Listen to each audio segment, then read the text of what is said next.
muri uko kugenda rero amadini avuka agira bimwe atumvikanaho. Uyu munsi dufite amakuru y'uko muri Kiliziya Gatolika, Kiliziya y'u Rwanda, hari itsinda rwose rigari ritari kubibona kimwe na Roma, aho uyu munsi biri kuvugwa yuko bashobora kuba bimitse umupapa wabo, akaba ari we mupapa wa mbere w'umunyarwanda ubayeho mu mateka ku isi yabaho. Uyu munsi u Rwanda rwanditse amateka yo kuba rwamaze kwimika papa. Sinzi icyo wabivugaho nyakubahwa Vincent. Ejo bundi mu minsi ishize twagize amahirwe tubona Karidinali Kambanda, nawe niwe mu karidinali twa dufite mu Rwanda, nawe wa mbere, ku buryo byari ishema ku gihugu cy'u Rwanda kujya mu karidinali. Yego na n'ubu kandi ni ishema. Ariko noneho nk'uko wari ubivuze, twavuga niba ari ikibazo gihari cyangwa se ari igisubizo ku bakatolike bo mu Rwanda cyangwa se ku Kiliziya muri rusange, kubera yuko ayo makuru nk'uko bivuze ko ari andi makuru ashamikiye ku yandi. Usanga uko kwimika umupapa ukuntu byabaye, buriya kameramani nabona uburyo agomba kubitwereka, akatwereka ukuntu byabaye muri amakuru yacu, akagera bitwereka. Ariko mu by'ukuri Bwana Ndamukunda koko umupapa yarimitswe, ariko kugira ngo yimikwe ntabwo n'ubundi bigeze bava muri systeme n'ubundi y'abakatolika, kuko ntabwo bavuze ngo turasohotse nk'uko orthodoxy yagiye cyangwa nk'uko andi madini yagiye yivanaho. Ni umuryango ubundi w'ababikira, bavuga ko ari ababikira watangiye 1997, ababikira ngo bakabonekerwa, Imana ikababwira ibyo bavuga, babitangaza rero kugira ngo babitangaze, babwira umupadiri ubakuriye hari ibyo Imana yatubwiye, hari ibyo Bikira Mariya wacu yatubwiye, mureke tubitangaze. Bakagira ibyo babarobanura kuvuga, bakavuga ati ibi ntabwo bivugwa, ibindi bakavuga ati oya ntabwo byemewe, bo bakavuga ati tugomba kwishyira tukizana mu gihe Bikira Mariya dutangarije, tugahita dutangaza natwe. Ikibazo harimo n'abigeze kuvuga ko bashaka guhanuriranya kuba perezida wa Repubulika nyuma yo gutemera ko ibyo Bikira Mariya tubwira bitambuka. Tugiye kujya dukorera mu hano muri Kiliziya, tugiye gushinga itorero cyangwa idini cyangwa indi katolika, ariko twimitse umupapa wacu ushaka. Iki kibazo kiramutse kidakurikiraniwe hafi ngo gikemuke mu maguru mashya, wakwibaza impamvu bahereye mu kwimika papa ntibimike padiri cyangwa musenyeri. Bivuze ngo buriya bamuhaye ububasha bwo kwimika abasenyeri, nanone abo basenyeri nabo bakimika abapadiri, inzego zose zikubakwa zihereye hejuru, ku buryo uyu munsi noneho ari amabonekerwa, ari amahishurirwa batatambutsaga binyuze mu nzego za Kiliziya, bakaba bashobora kugira none inzego zabo bwite bayanyuzamo, kubera ko bagiye kubaka inzego zihereye kuri papa ukagera ku basenyeri n'abapadiri. Ni ikibazo rero gikwiye gukurikiranirwa hafi.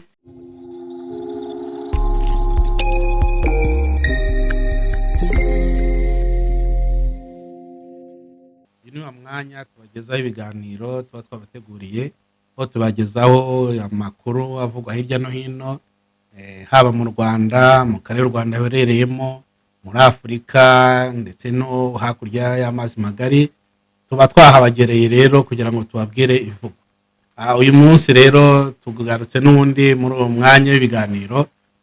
Jewe nk'uko musanzwe mubimenyereye ni Ndamukunda Jean Pierre, abandi kumwe na mugenzi wanjye nitwa Ntacyuritimana Vincent. Amakuru ni meza cyane Bwana Ndamukunda. Nibyo tumaze iminsi rero tuganirira abadukurikiye.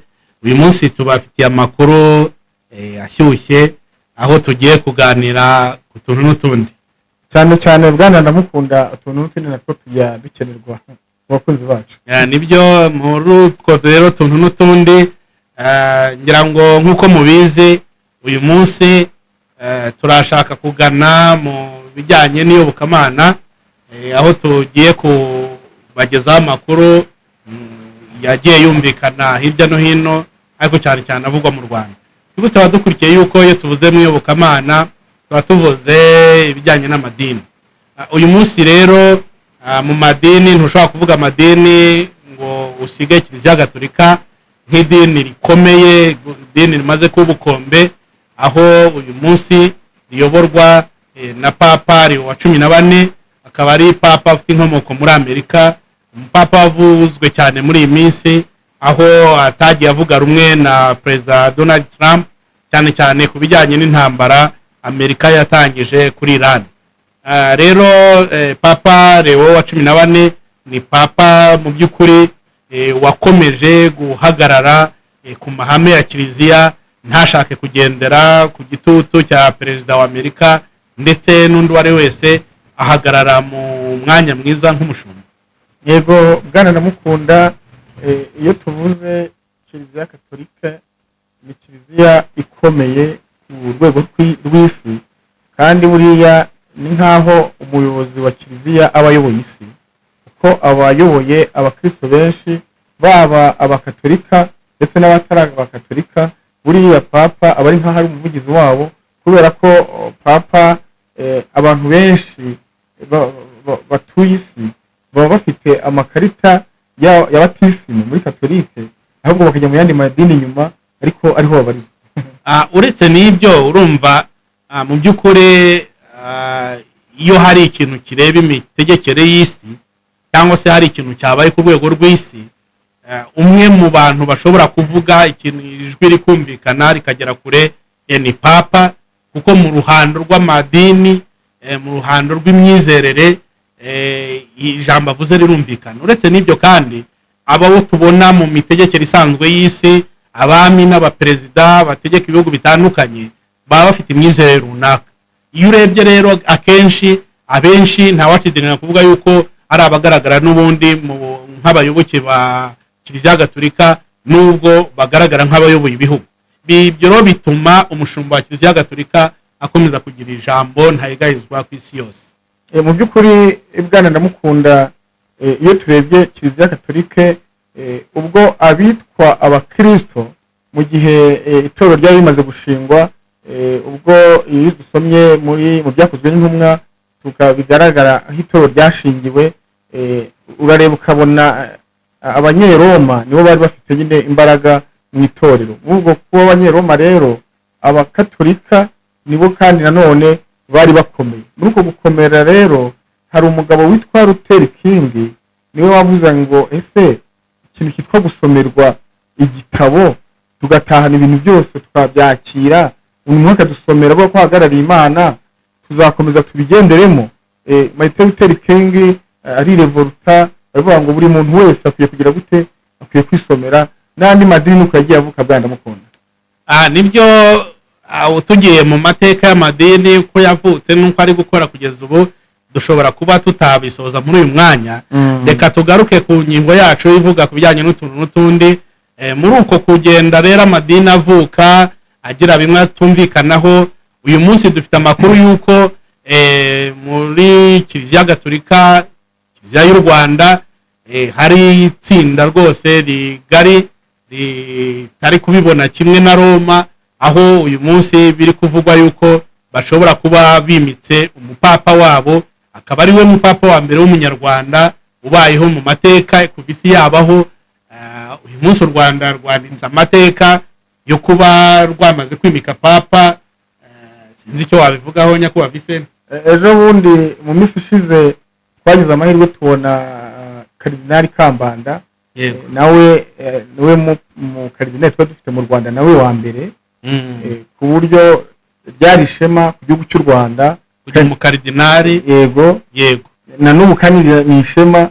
Ariko noneho nk'uko wari ubivuze, twavuga niba ari ikibazo gihari cyangwa se ari igisubizo ku bakatolike bo mu Rwanda cyangwa se ku kiliziya muri rusange, kubera yuko ayo makuru nk'uko bivuze ko ari andi makuru ashamikiye ku yandi, usanga uko kwimika umupapa ukuntu byabaye, buriya kameramani nabo n'uburyo agomba kubitwereka, akatwereka ukuntu byabaye muri amakuru yacu, akagera bitwereka.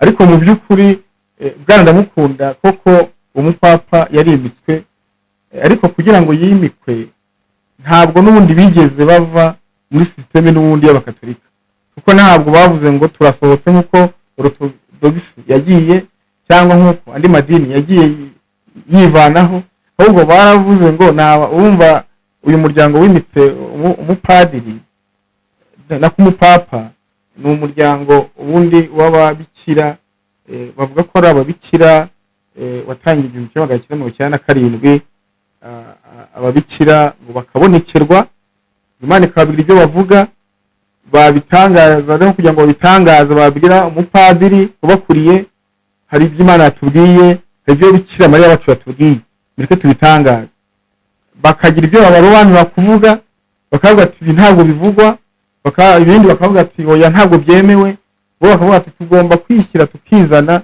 mu gihe Bikira Mariya dutangarije tugahita dutangaza natwe hanyuma n'umutemera ko tutangaza rero izaba ari ikibazo harimo n'abigeze kuvuga ko bashaka guhanuriranya kuba perezida wa repubulika muri aba bikira byavuzwe kenshi havuzwe byinshi muri uku kwimika ariko kandi mu by'ukuri nk'uko bivuze kandi ikaba ari igikomeye tugiye kuganiraho bwana ndamukunda kuko urebye abantu bamwimitse urebye uko bameze ubarebye urabona abagore bicaye hariya ku ntebe bambaye ingori bakenyeye ukabona umugabo witwa Faustin Harerimana harya Faustin Harerimana w'igikwerere umugabo nyine ukuze hari n'abandi basaza bari inyuma hariya bakuze noneho umugore ukona mwambitse bari kugira ngo hari ikindi kibazo gihari iyo niba haza ko hari umupadiri waje akari umwambika cyangwa se umuha inkoni cyangwa akaza undi mupapa ukomeye ariko noneho ni umudamu cyangwa se umugore bivuga ko ari umubikira bivuze ngo nyuma yo kunanirwa kutemera ko ubuhanuzi bwacu butambuka nyuma yo kutemera ko ibyo Bikira Mariya tubwira bitambuka tugiye kujya dukorera mu hano muri kiliziya tugiye gushinga itorero cyangwa idini cyangwa indi katolika ariko twimitse umupapa wacu ushaka gana mukuru ni inkuru itangaje kandi mu by'ukuri iteye amatsiko menshi twibutse abadukurikiye yuko iyimikwa rya papa ubundi risanzwe rikorerwa mu nama nkuru y'abakaridinari baba bateranye ku isi yose bagateranira i Roma cyangwa se i Vatikani hanyuma bakimika papa ariko binyuze mu matora nk'uko bigengwa n'amategeko Kiliziya Gatolika igenderaho uyu munsi turi kumva iyimikwa ry'umupapa mu Rwanda wari umaze kubikomozaho kugeza ubu mu Rwanda umukaridinari tugira n'umwe gusa Kambanda abandi ni abashumba cyangwa se ni ababishopu ni abasenyeri bayoboye amadiyoseze atandukanye rero twagiye tubona abantu bose bimitse papa ariko bamwimika rwose mu birori bona byari byateguwe hitabiriwe n'abantu benshi binakurikirwa n'abantu benshi kubona ntabwo ari agatsinda gatoya ahubwo ni ibirori byitabiriwe n'abantu benshi cyakora wareba ukabona atari ibirori byateguwe mu rwego rwa kiliziya ngo tubone abasenyeri tubone karidinari tubone abapadiri mu myambaro yabo ariho byatangiye gutera urujijo ariko biza kugaragara ko ngo himitswe umupapa wa mbere w'umunyarwanda Harerimana Faustin sinzi niba ari bwitwe Faustin wa mbere ni papa Faustin wa mbere ubuye cyangwa se Harerimana wa mbere wimitswe kuba papa wari ubikomojeho yuko agiye kuba umupapa uzareberera ririya tsinda ryamwimitse wakomoje ku kintu cy'ubuhanuzi n'amabonekerwa n'amahishurirwa ukomoza ku bigeze gushaka kujya kujyana ubutumwa kwa nyakubahwa perezida wa repubulika ngira ngo abantu benshi babyibuka itsinda ryiswe intwarane za Yezu na Mariya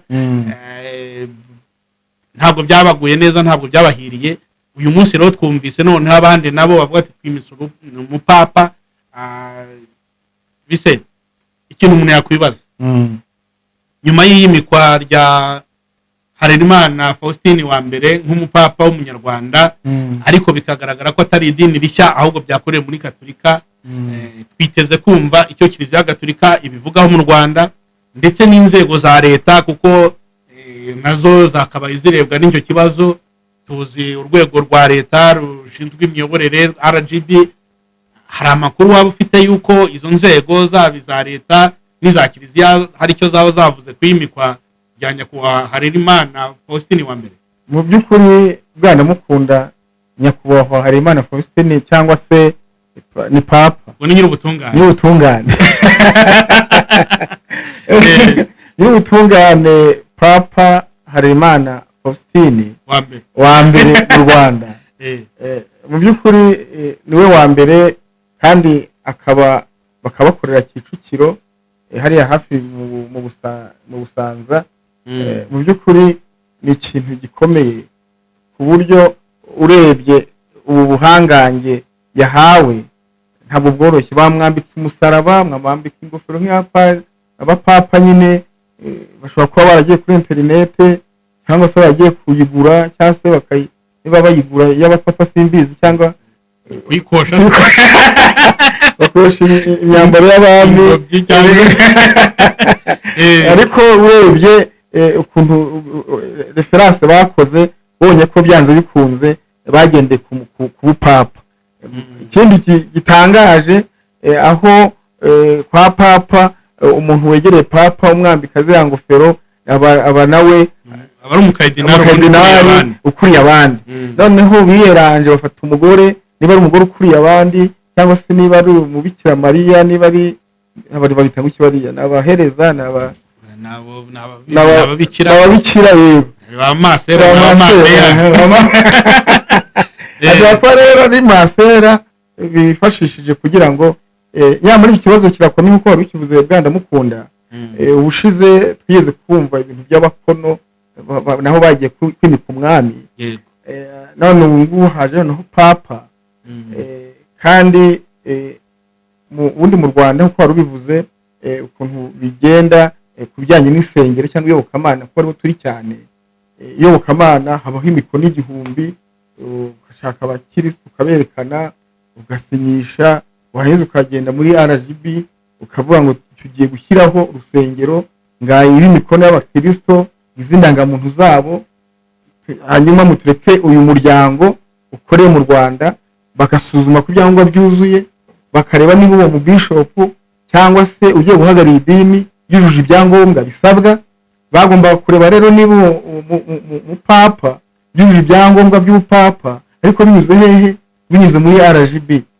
Hanyuma uko babikoze ni uburyo nyine biyeranje bitewe n'akababaro bafite, kubera ko papa nyine nako, kubera ko Kiliziya Gatolika itigeze ibumva binyuze mu bayobozi babo, harimo na kardinali nyine w'u Rwanda. Kubw'izo mpamvu ko rubivuze, Kiliziya Gatolika mu Rwanda ndetse n'umuyobozi wabo w'umunyacyubahiro kardinali bari mu iperereza kugira ngo barebe impamvu zateye kiriya kintu. Ikindi kandi buriya urabizi ko ubuyobozi bwa Katolike haba mu bihugu byose papa ari we ubukuriye, buriya na papa yabimenye. Mu by'ukuri inzira wari uvuze wenda inyurwamo mu kugira ngo idini cyangwa itorero ryemerwe, iyo ni inzira isanzwe nyine y'amategeko, ariko aba ngaba bayikwepye kuko badashaka kwitwa idini, niyo mpamvu bavuze ko bagishamikiye kuri Gatolika. Nicyo kintu gikomeye bavuze ko bagishamikiye kuri Gatolika, ariyo mpamvu nari mvuze ko twiteze kumva icyo ubuyobozi bwa Kiliziya Gatolika mu Rwanda bubivugaho, kuko byaba bisa naho ari Kiliziya yigumuye kuri Roma ikimika umupapa wayo, ariko kuko bitakozwe mu izina ry'ubuyobozi bwa Kiliziya Gatolika mu Rwanda, bufite inshingano yo kubagira inama cyangwa se kubyamagana. Muri make bafite inshingano yo kugira icyo babikoraho. Uyu munsi ntibikomeze kwamamara ko mu Rwanda himitswe umupapa, mu gihe isi yose izi yuko Kiliziya Gatolika iyobowe na Papa Leo wa 14. Uyu munsi rero hakaba hadutse Papa Harerimana Faustin wa mbere, ugiye kuba umupapa wa mbere w'umunyarwanda, ariko akaba atimikiwe Vatikani ngo yimikwe n'inama nkuru y'abakardinali, kandi atorwe mu bakardinali kuko atari umukardinali. Uyu munsi rero urumva ko ni amakuru atangaje, ni amakuru ariko atanarenzwa amaso.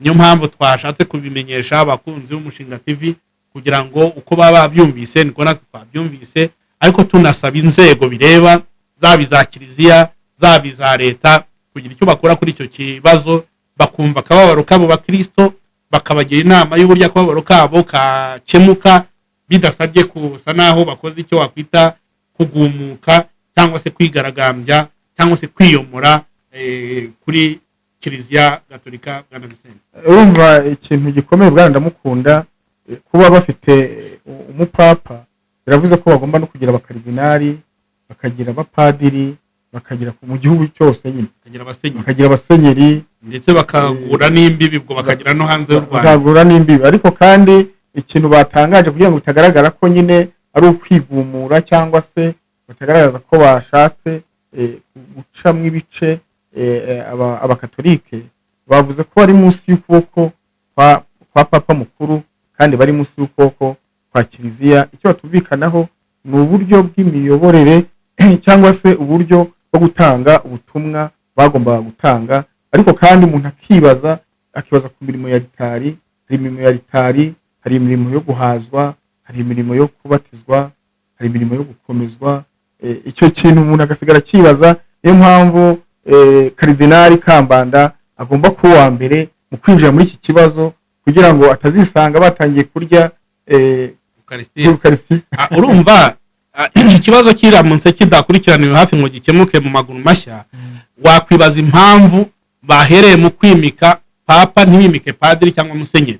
bivuze ngo buriya bamuhaye ububasha bwo kwimika abasenyeri, nanone abo basenyeri nabo bakimika abapadiri, inzego zose zikubakwa zihereye hejuru, ku buryo uyu munsi noneho ari amabonekerwa, ari amahishurirwa batatambutsaga binyuze mu nzego za kiliziya, bakaba bashobora kugira none inzego zabo bwite bayanyuzamo, kubera ko bagiye kubaka inzego zihereye kuri papa ukagera ku basenyeri n'abapadiri. ni ikibazo rero gikwiye gukurikiranirwa hafi, inzego zitandukanye bireba zirimo iza kiliziya n'iza leta bakabiha umurongo kugira ngo bikure urujijo mu bakristo cyangwa se mu banyarwanda muri rusange, bamenye neza uko ibi bintu bimeze, bagire umurongo babiha.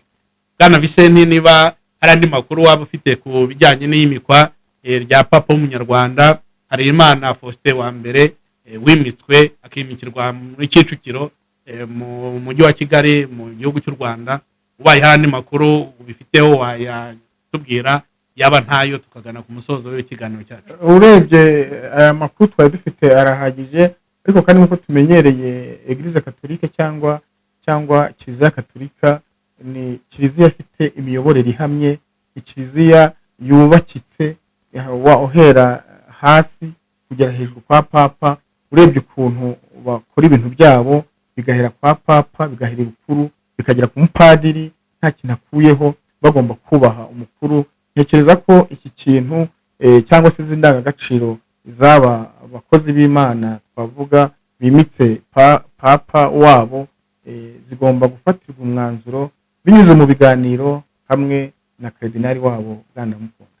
Nibyo bakunze umushinga TV, aya amakuru avugwa mu tuntu n'utundi, aho bivugwa ko mu Rwanda himitswe umupapa Harerimana Faustin, akaba yimikiwe muri Kiliziya Gatolika, ariko bikaba bitakozwe mu murongo dusanzwe tumenyereye wa kiliziya, aho ibyemezo bifatwa bihereye kuri papa ufite icyicaro i Vatikani. uyu munsi bikaba byakorewe Kicukiro.